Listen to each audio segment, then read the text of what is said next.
Naomi Navarre was one of those hopefuls who left her home in rural Kentucky and traveled to the West Coast with aspirations to become a famous singer and actor and shock the world, as she stated in her senior spotlight of her high school yearbook. Naomi would shock the world, as she was arrested on October 9th, 2024, covered in the blood of her 68-year-old mother, Trudy.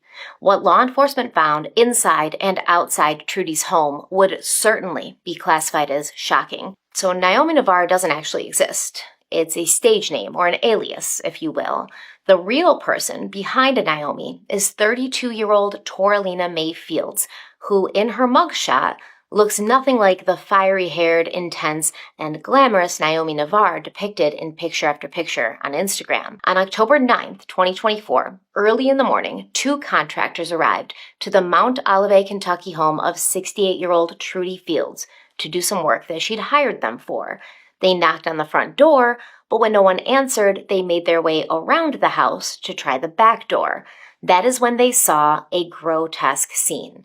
The back porch was reportedly soaked in blood, and there were drag marks leading from the back porch into the yard, which led to Trudy's dismembered body. It was just her torso sitting next to a folded bloody mattress.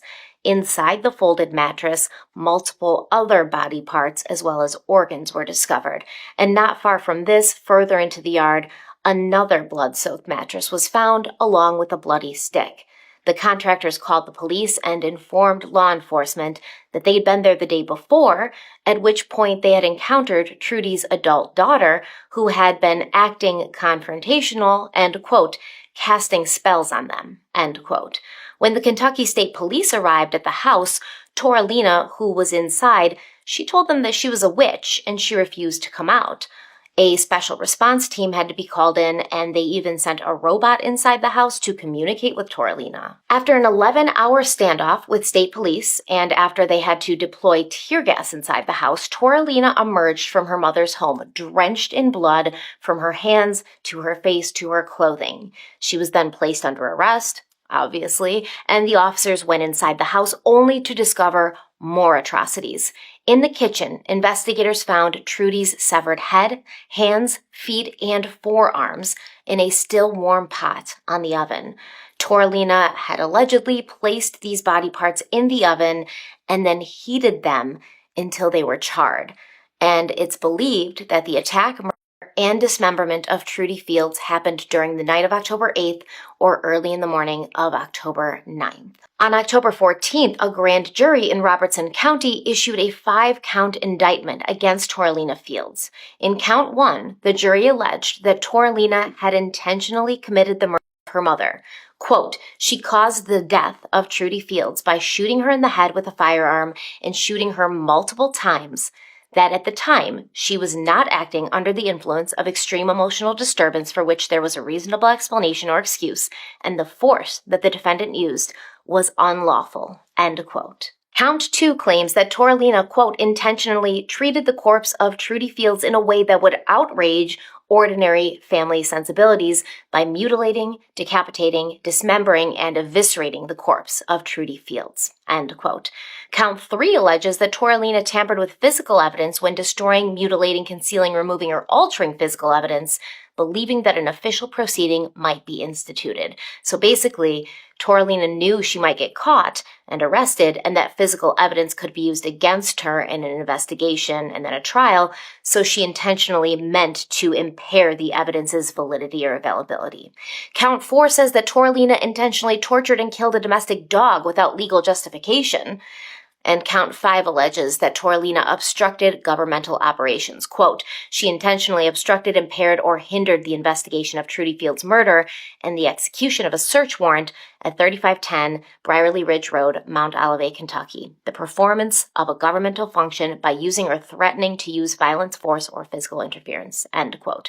Bail for Torilena was set at $1.5 million, and the rest of the world was left to wonder, what the hell happened here? Why would somebody do this? Now, the family of Torilena Fields and Trudy Fields has painted the picture of Torilena basically as like a good little country girl who grew up with chickens and horses and bouncy blonde curls, who loved to play piano, who went to church, who only took the wrong path when she left Kentucky and relocated to Los Angeles, California.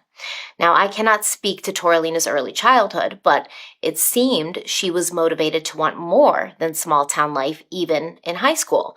At Bracken County High School, Torilena ran track and field and was a member of the Family, Career, and Community Leaders of America. In her senior class, she was voted biggest flirt, and she wrote in her senior spotlight that she wanted to become famous and shock the world, but, quote, "If I'm not successful, I plan to attend college and go crazy in the fitness industry," end quote, which, I mean, I think is a pretty down-to-earth statement as far as I'm concerned. A lot of people want to be famous, especially when you're young, and maybe they put all their eggs in that basket, but at least it seemed like Torilena had a plan B, a backup plan if this didn't work out, so she wasn't being completely unrealistic. Torilena's senior quote did suggest ideas of grandiosity, however. She said, quote, "Life is what it is. There are two types of people in the world, those who are forgotten and those who are remembered. I choose to be remembered," end quote. And she certainly will be. She certainly will be remembered. Okay, so really the only new article that has come out since everything went down and since I wrote my script here is just saying that Torilena Fields made her first court appearance. And that's pretty much it. They don't say anything about anything. They don't say what happened to the court at the court appearance. They don't say anything more about motive. It's very odd. And like I said, there still is there's no people coming out and being like, we knew these people, this family was strange, none of that. They do say that a non-guilty plea was entered on behalf of Torilena Fields for the charges brought up against her in October. And I don't know if she's saying not guilty based on reason of mental illness or defect, or if she's just saying not guilty in general. I'm not sure how you could do that. But Laura Fitzer with the Public Defender's Office, who it looks like is going to be representing Torilena, says, quote, "We're doing a lot of investigation and that we're really just ready to get all the information we can represent her to the best of our abilities and really just tell her story. That's the biggest thing," end quote. And the judge has not set the bond for Torilena Fields yet. So that is where we are with this case. And like I said, it's a crazy one.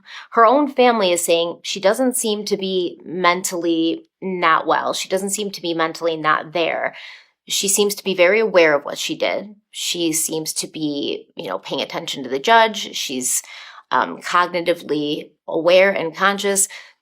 They do mention, once again, her uncle Todd Brock mentioned something about witchcraft and Satanism and things like that. And we do have the workers who went to Trudy Fields' house and discovered her body, saying that the day before they had been there and that Torilena Fields was there as well, acting kind of aggressive and casting spells on them. So where are we at with this? We're not really sure. We're going to have to wait and see. What did she say her motive is? She's saying not guilty, so she's saying she didn't do this at all. Stay tuned. I will be doing an update video on this case, obviously, but I wanted to bring it to you now so that we can talk about it, figure out what's going on, what do we think, what's our theories, what's our speculation, put them all in the comments section. If you liked the video, like it. If you think it's worth sharing, go ahead and share it.